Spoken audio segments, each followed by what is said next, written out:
Hello,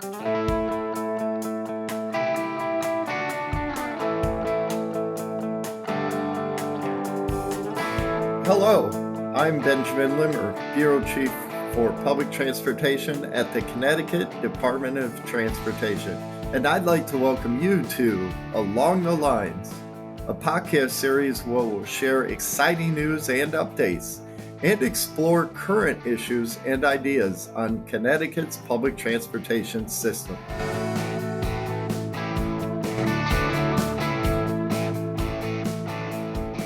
Hello and welcome to another episode of Along the Lines. I'm your host, Ben Limmer.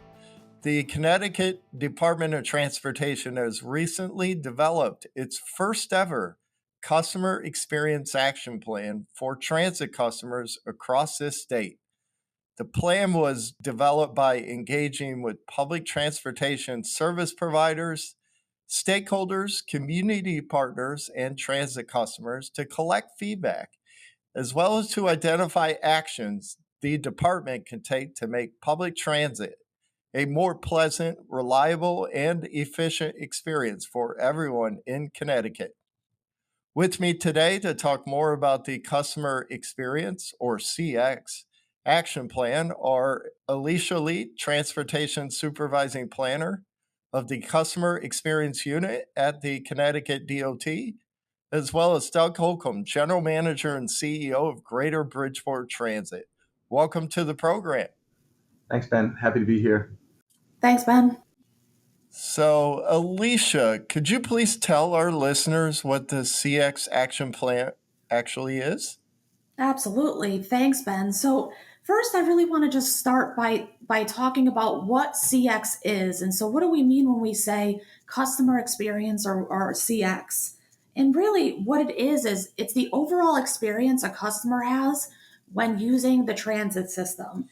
And so this means even when a customer visits a website or does a trip plan, that's part of the customer experience that we're looking at, or an experience a customer has when they're on board their transit vehicle to even when they get to their final destination. And so what we did with this action plan is really take a look at all of those steps that somebody takes along their transit journey. And the action plan really outlines programs, policies, and investments to improve the overall customer experience for everyone in the state of Connecticut. Speaking of steps, could you describe the steps needed to get to the development of the action plan? Absolutely. And so really when we were thinking about doing the action plan, we identified four main goals that we really wanted to achieve. And the first one was really to connect with customers and really understand, their transit experience and understand the changing customer needs and expectations for what people want from our transit system. And then to define a vision based off of everything we heard and all of the customer priorities, and then create the action plan, which is a clear plan that identifies those actions that can be taken to achieve that vision. And so we did a lot of customer engagement. We did 36 pop-ups across the state of Connecticut to really get out there and talk to transit customers about what they want to see from their transit system, really what's working, what's not working. We did 29 stakeholder interviews. So really important to us was to engage with our service providers to hear about what they're experiencing when they're operating the services and things they hear from their customers. We did a customer survey. We did 10 customer focus groups. We actually did a transit employee survey because we really wanted to hear from, the individuals operating the service on a daily basis about what they could use to improve their employee experience and also what they hear from customers. And then we engaged with even our internal teams. So we held workshops to hear about all the work that our bus and rail teams are doing here. And then we held service provider workshops. And so really this was a huge collaborative effort to really understand what we as an agency can do to support the customer experience and also to support our service providers and the employees that are making it happen every day. So it's really been a great effort, and there's so many people that were involved, and so very thankful for everyone who participated. It is absolutely fantastic, the number of respondents and the amount of information that you were able to gather. So, big picture, can you share some of the highlights of what you learned? And so I think two of the biggest things we learned was that one of the things was customers really want more frequent service and they want this during off peak periods and weekends. And really, it just comes down to customers want flexibility and freedom to do really all the things. They want to go to visit parks, they want to visit family. It's not just about getting to work and to and from work. So I think traditional commuting schedules of the past are really just not meeting customer needs. And then we really identified this as an opportunity in the action plan. So, really, to take a deeper look at how services are provided, when and where they're provided, and really align those better with what customers want to see. The other thing we heard was customers really want a better experience at stations and stops. So they want better lighting, they want seating, they want real time information about where their bus and train is. And so we have identified some actions in the action plan to solve for this. And lastly, I just want to plug we did a really great video that's on our website, transitcx.com. It's on our outreach page that really summarizes everything we heard from all the outreach we did. So I really recommend the listeners to check that video out. Flexibility and freedom. I like it. Transitioning to Doug. Doug, what does the action plan mean for service providers throughout Connecticut? Yeah, thanks, Ben and Alicia, for inviting me to be on the podcast. I'm happy to be here and talk about what this means to transit agencies and operators, and I think maybe others in the state as well. We are big fans of community engagement at Bridgeport. There's really never been a time when we've gone out to work with our customers and others in the community that we didn't find an idea that eluded us in our desk work and our own planning projects. And there's a quote that I'd like to share, if I may. It's from Jane Jacobs, and she wrote in The Death and Life of Great American Cities that cities have the capability of providing something for everybody because something for everyone because and only when they're created by everybody. And I think the CX project from the beginning embodied that idea on a transit perspective with so much engagement. So here in Bridgeport, our mantra has been for a decade or more: engage, interact, and improve. So engaging with the customers, interacting with the customers, and using what we learned to try to improve the service. And it can be very scary because you often really don't have an idea of what you may hear. And I mean, I think that's also kind of an exciting part of it. So in my time doing this work in Connecticut, which is more than 30 years now, there's never really been anything like it. It's a first concerted effort to reach riders all across the state and across both bus and rail modes. So I think since the Alicia and the ConnDOT team engaged all the service providers and so many customers, thousands of customers, and that's reflected in the plan, there's a greater certainty, I would expect, of buy-in to where we go from here, and the plans to improve our services. So I would say that it's to answer the question more precisely, the plan now and the work that's gone into it is like a touchstone to measure our success and a roadmap for how we plan for the future. Oh, and thank you for that. And certainly throughout your career, you are a leader of public transportation throughout the state. So, have another question for you. Specifically, how do you see the action plan impacting your customers that rely on Greater Bridgeport Transit and the ability to increase your overall ridership throughout your system?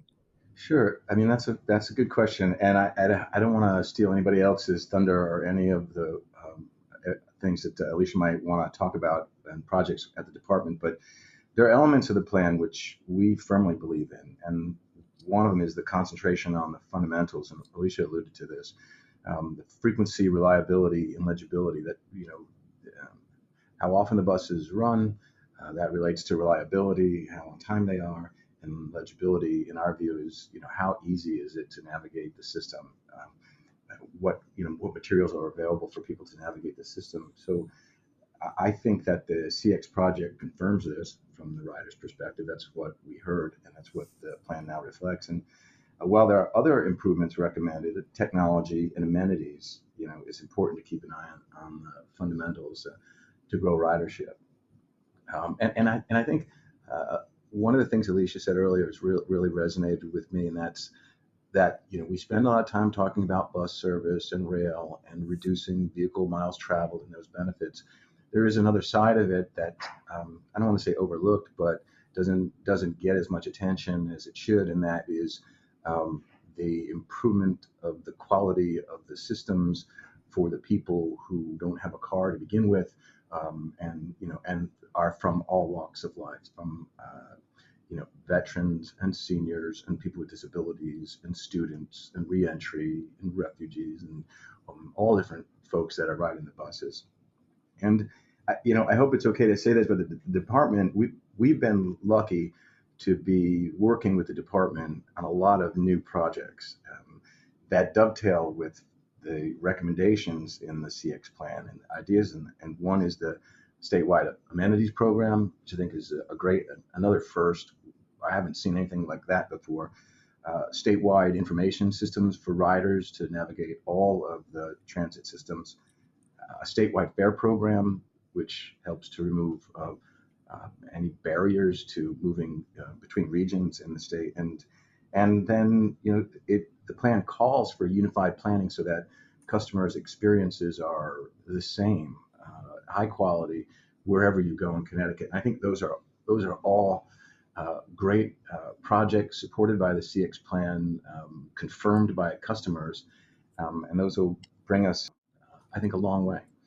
I just wanted to chime in to say that I really do appreciate all the support that you've given. And I know you mentioned your engagement mantra. And so for us in the CX unit, our mantra is really communication, collaboration, and coordination. So just wanted to throw that in there because I definitely appreciate it. And on our end, really, it's been great to collaborate with all of the service providers for this project.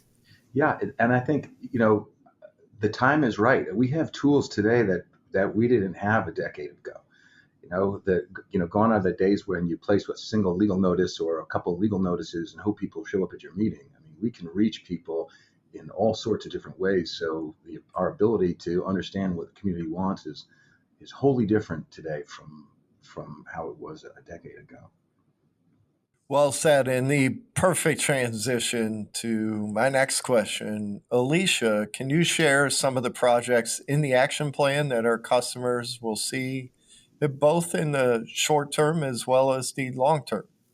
So, in the short term, and one of my favorite and the one I'm really most excited about is as part of the Connecticut biennial budget, 9.1 million will be available in fiscal year 2024 for increased bus service. And so the focus of this expansion is on better access to jobs, training, and education by providing service that operates later 7 days a week. And so I did mention that as part of the action plan, people really did tell us a lot that they want more weekend service, they want later service. And as mentioned, that traditional commuting schedule just isn't cutting it anymore. Some of the other things, a microtransit pilot program that the department is going to be funding. So that's up to 7 microtransit pilots or on-demand transit service, as we call it. And some of those services will be starting this fall. So 2 really exciting short-term projects in the works. On the longer term side, and this was recently announced, 60 new rail cars are going to be purchased. Delivery of the first cars are expected in 2026. So this is going to be a huge upgrade to the customer experience for rail customers. And then I know Doug just mentioned this, but this is really huge. We are working on a statewide bus stop enhancement program with investment of 17 million over the next 5 years to install 88 compliant bus stops and shelters across the state. So some really exciting initiatives that are going to be coming up. So, as Alicia mentioned, there's been tremendous enhancements made throughout the public transportation system throughout our great state. This, of course, includes the recent investment via the governor's budget, supported by the state legislature to significantly expand bus transportation services throughout our great state. So, I do have a question for Doug. Doug, could you talk about what these investments mean at the local level, specifically to the greater Bridgeport area? Yeah, I'd be happy to.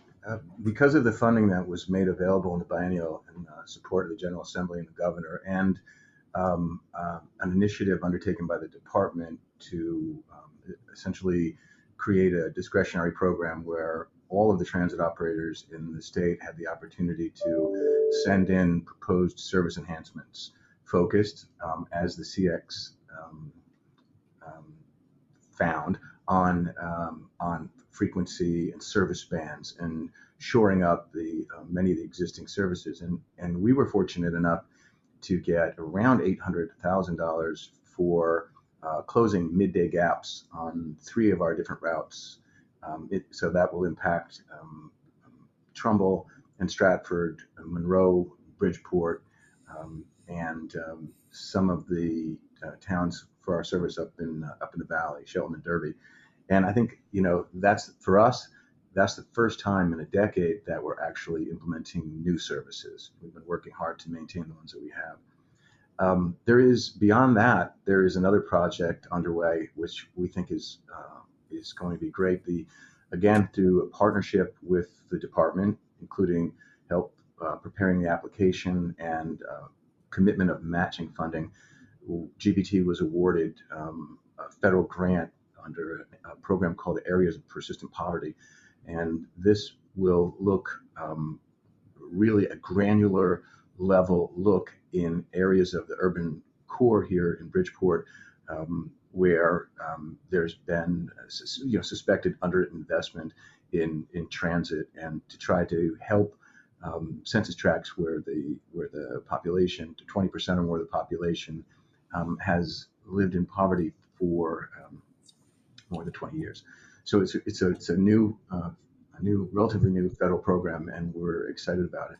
And part of the grant we'll be able to use for a full facility, fleet, and deployment transition plan to zero emission buses. There is one other thing I would like to add, and that is a plan like this one is a living document, and we have to keep up the engagement. And in order to, take it to kind of the next level, we'll need a lot of innovation, a lot of coordination and cooperation, and we'll need resources. We're going to need resources to do these things, and probably there's never been a better time to assemble them. So, if our listeners are interested in reviewing the customer experience action plan, where can they go? So they can definitely check out our website, transitcx.com. We have a lot of great information on there, including the action plan and an executive summary. We want to just go back out and talk to customers and let them know the action plan is here.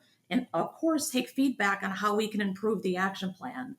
And then we are going to be doing yearly report cards. And so the department will provide an update to the public on where we're at with the actions, and then continue to work very closely with our service providers on delivering those actions. And then we have identified areas of opportunity that we will continue to work with our operators very closely on as well. So some really good stuff coming up, and hopefully we can engage with more customers as we go through the process. Great. And listeners can also go to gogbt.com for information on the Greater Bridgeport Transit organization and services as well. So with that, as Bureau Chief for Public Transportation, I am excited to celebrate the accomplishments and tremendous efforts put forth by the customer experience team to build this first ever customer experience action plan. The plan will support next steps and path forward for our extensive network of bus, rail, and paratransit services throughout the state. We will continue to listen to you, our customers and stakeholders, and respond to all of your feedback and comments. I would like to expend a special thank you to our guests, Alicia Leite from the Connecticut DOT and Doug Holcomb from Greater Bridgeport Transit. I'm Ben Limmer. Join us next time for another episode of Along the Lines. Thanks for listening to this episode of Along the Lines. This is your host, Benjamin Limmer. If you've enjoyed this podcast, please remember to subscribe and share.